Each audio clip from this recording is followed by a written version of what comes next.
the Internet of Things, and also how the fourth industrial revolution will impact our lives.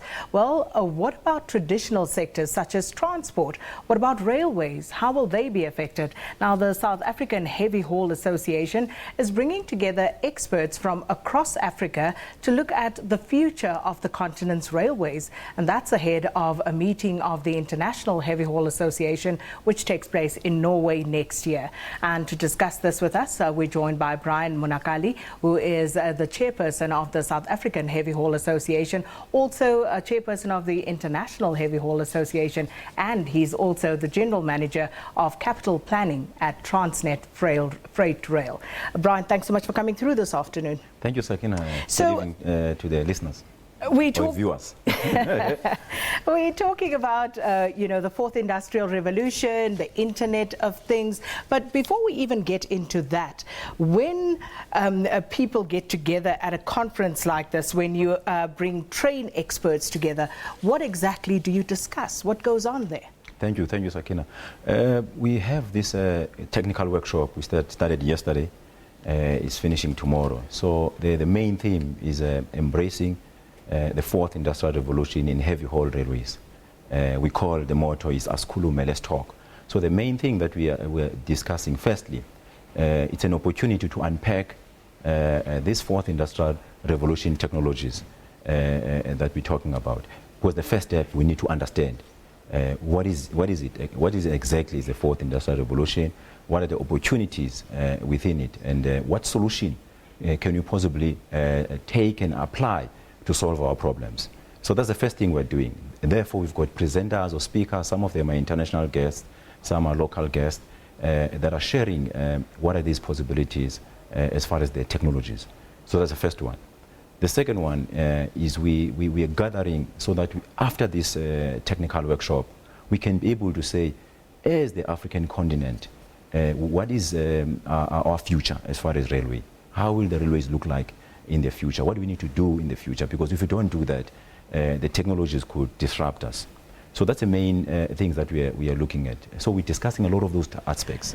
But looking at where we are, not just as South Africa, but as Africa as an entire continent with regard to rail and freight, I mean, what is your assessment of where we are currently in relation to the rest of the world? Well, let me first mention that Transnet is a member of the International Heavy Haul Association, which has got other 10 member countries.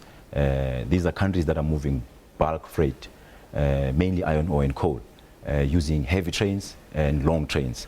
So this association has been in existence for the past 40 years. So the main objective being to look at deploying technology, innovations within the railways. And it's done very well over the past 40 years or so, since we've established a collaboration. So Transnet is a member of that, and is the only railway in Africa that is a member of that association. So coming now to Africa.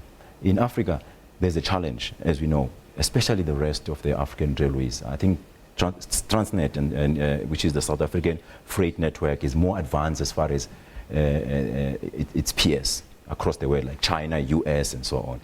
Now, if you look at the rest of the Africa, we've got serious challenges which are related to the condition of the infrastructure, related to the missing link, the interconnected railway system is not where it can promote intra-trade amongst the countries.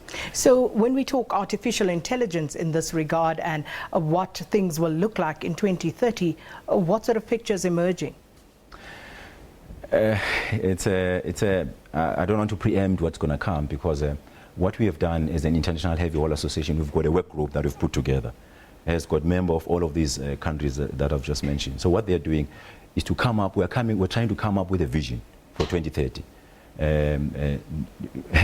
Having an understanding that the fourth industrial revolution technologies are here. How will the future look like? So there's a work group that is working on that.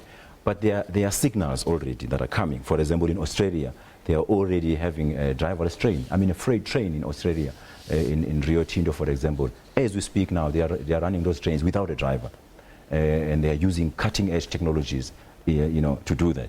But in South Africa, just the other day, we were talking about a train accident, and of course, the preliminary reports at least indicated that it may have been caused by human error. So, we're talking, it seems, a chalk and cheese at the moment. No, definitely. I think going forward, we are, there's no doubt about it.